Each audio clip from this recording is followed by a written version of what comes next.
नमस्ते। चलिए आज हम पढ़ते हैं गिरगिट कहानी। इसके लेखक है अंतोन चेखव जी।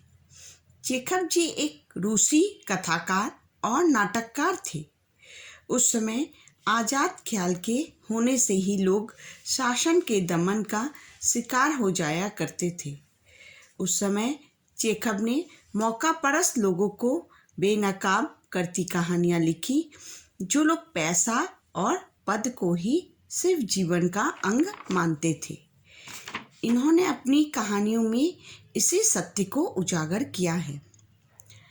चारों ओर सन्नाटा छाया हुआ था। पुलिस का दारोगा अपने एक सिपाही के साथ हाथ में टोकरी लिए हैं, जिसमें झड़बेड़ियाँ हैं, चौक से गुजरते हैं। व्यापारी पिचुगन की लकड़ी की टाल थी। उस लकड़ी की टाल में से निकलकर भाग रहे एक कुत्ते के पीछे एक व्यक्ति को भागते देखकर भीड़ जमा हो गई थी। दारोगा भी भीड़ में जाकर खड़ा हो गया। कुत्ते के पीछे भागने वाला व्यक्ति खुकिन है। कुत्ते ने खुकिन की उंगली काट ली थी, इसलिए वह दारोगा से उसे हर्जाना दिलवाने के लिए और यह पता लगाने को कहता है कि यह कुत्ता किसका है। कुत्ते ने उसकी उंगली में काट लिया था। कुत्ते के काटने से खुकिन की उंगली से खून निकल रहा था। वह भीड़ में इसलिए कुत्ते को पकड़े खड़ा था। कुत्ते के काटने पर न्याय पाने के नशा में वह कुत्ते को छोड़ना नहीं चाहता था, इसलिए वह कुत्ते के माध्यम से उसके मालिक का पता लगाना चाहता था। उसके मन में न्याय पाने का विश्वास है। न्याय पाने के लिए प्रमाण की आवश्यकता होती है, इसलिए प्रमाणित करने के लिए वह कुत्ते को पकड़कर खड़ा हुआ है। खुकिन साधारण कामकाज करने वाला व्यक्ति है, जो व्यापारी पिचुगन की लकड़ी की टाल में एक लकड़ी मिस्त्री से मिलने काम के सिलसिले में आया था।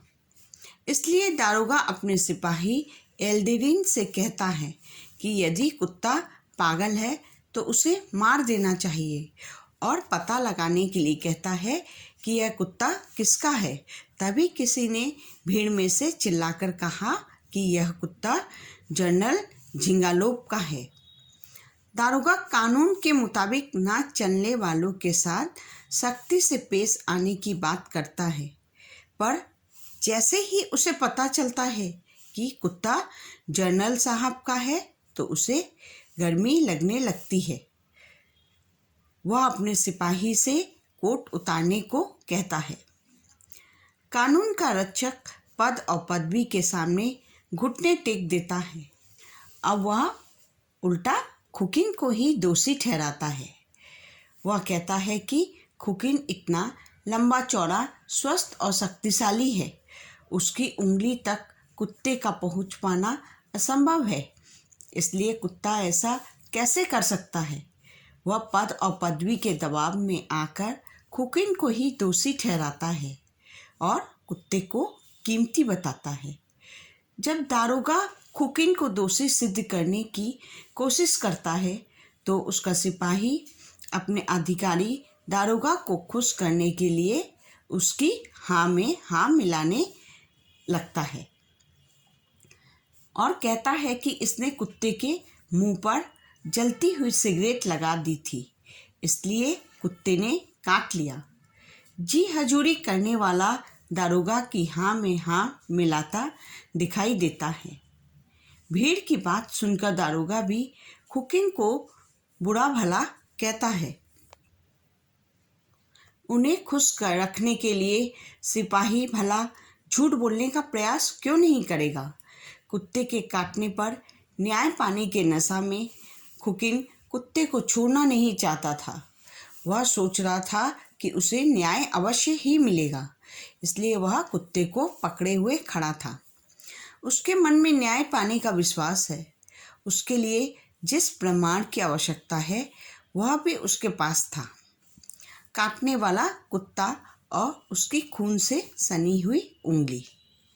दारोगा कानून के हिसाब से न चलने वाले को दंड देने की बात करता है, वहीं दूसरी ओर कुत्ते के काटने की पीड़ा से कड़ाते कुकिन को झूठा बताता है। पद और पैसे के लिए एक ही समय में कानून के रक्षक ही कानून के भक्षक बन जाते हैं। दारोगा यल्दीरिन को कुत्ते के साथ जनरल साहब के घर भेजते हैं और उसे कभी ना छोड़ने की हिदायत देते हैं। उसी समय जनरल साहब का बावर्ची इसी तरफ आ रहा था। उसने बताया कि यह कुत्ता जनरल साहब का नहीं है। उसने बताया कि यह कुत्ता जनरल साहब के भाई का है। यह बात सुनकर दारोगा खुश हो जाता है, उनके घर का पता पूछता है तथा कुत्ते की प्रशंसा करता है, क्योंकि यह कुत्ता जनरल के भाई का है। कुत्ता को देखकर प्रोखोर चला जाता है। सभी खुकिन के ऊपर हंसते हैं। दारोगा भी उसे धमकाता है और चला जाता है। इस कहानी में कहानीकार यह संदेश देना चाहते हैं कि दारोगा जैसे मौकापरस्त कानून के रक्षक कानून और न्याय को पद और पदवी का गुलाम समझता रहेगा, तब तक हमारे समाज का सुधार और विकास कभी भी संभव नहीं है। धन्यवाद।